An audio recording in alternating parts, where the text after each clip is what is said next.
2 Korintus 8. Pelayanan kasih. Saudara-saudara, kami hendak memberitahukan kepada kamu tentang kasih karunia yang dianugerahkan kepada jemaat-jemaat di Makedonia. Selagi dicobai dengan berat dalam pelbagai penderitaan, sukacita mereka meluap, dan meskipun mereka sangat miskin, namun mereka kaya dalam kemurahan. Aku bersaksi bahwa mereka telah memberikan menurut kemampuan mereka, bahkan melampaui kemampuan mereka. Dengan kerelaan sendiri, mereka meminta dan mendesak kepada kami supaya mereka juga beroleh kasih karunia untuk mengambil bagian dalam pelayanan kepada orang-orang kudus. Mereka memberikan lebih banyak daripada yang kami harapkan. Mereka memberikan diri mereka pertama-tama kepada Allah, kemudian oleh karena kehendak Allah juga kepada kami. Sebab itu kami mendesak kepada Titus supaya ia mengunjungi kamu dan menyelesaikan pelayanan kasih itu sebagaimana ia telah memulainya. Maka sekarang sama seperti kamu kaya dalam segala sesuatu, dalam iman, dalam perkataan, dalam pengetahuan, dalam kesungguhan untuk membantu, dan dalam kasihmu terhadap kami, demikianlah juga hendaknya kamu kaya dalam pelayanan kasih ini. Aku mengatakan hal itu bukan sebagai perintah, melainkan dengan menunjukkan usaha orang-orang lain untuk membantu.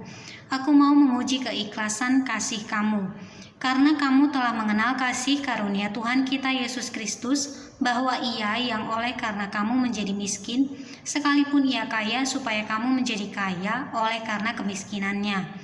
Inilah pendapatku tentang hal itu, yang mungkin berfaedah bagimu.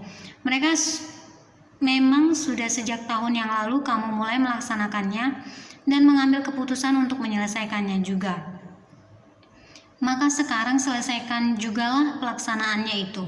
Hendaklah pelaksanaannya sepadan dengan kerelaanmu, dan lakukanlah itu dengan apa yang ada padamu. Sebab jika kamu rela untuk memberi, maka pemberianmu akan diterima. Kalau pemberianmu itu berdasarkan apa yang ada padamu, bukan berdasarkan apa yang tidak ada padamu. Sebab kamu dibebani bukanlah supaya orang-orang lain mendapat keringanan, tetapi supaya ada keseimbangan.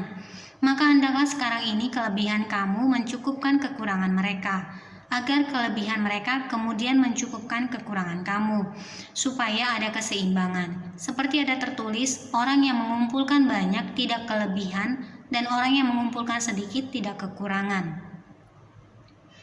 Titus diutus. Syukur kepada Allah yang oleh karena kamu mengaruniakan kesungguhan yang demikian juga dalam hati Titus untuk membantu kamu. Memang ia menyambut anjuran kami, tetapi dalam kesungguhannya yang besar itu, ia dengan sukarela pergi kepada kamu. Bersama-sama dengan dia, kami mengutus saudara kita yang terpuji di semua jemaat karena pekerjaannya dalam pemberitaan Injil. Dan bukan itu saja, ia juga telah ditunjuk oleh jemaat-jemaat untuk menemani kami dalam pelayanan kasih ini, yang kami lakukan untuk kemuliaan Tuhan dan sebagai bukti kerelaan kami. Sebab kami hendak menghindarkan hal ini, bahwa ada orang yang dapat mencela kami dalam hal pelayanan kasih yang kami lakukan dan yang hasilnya sebesar ini.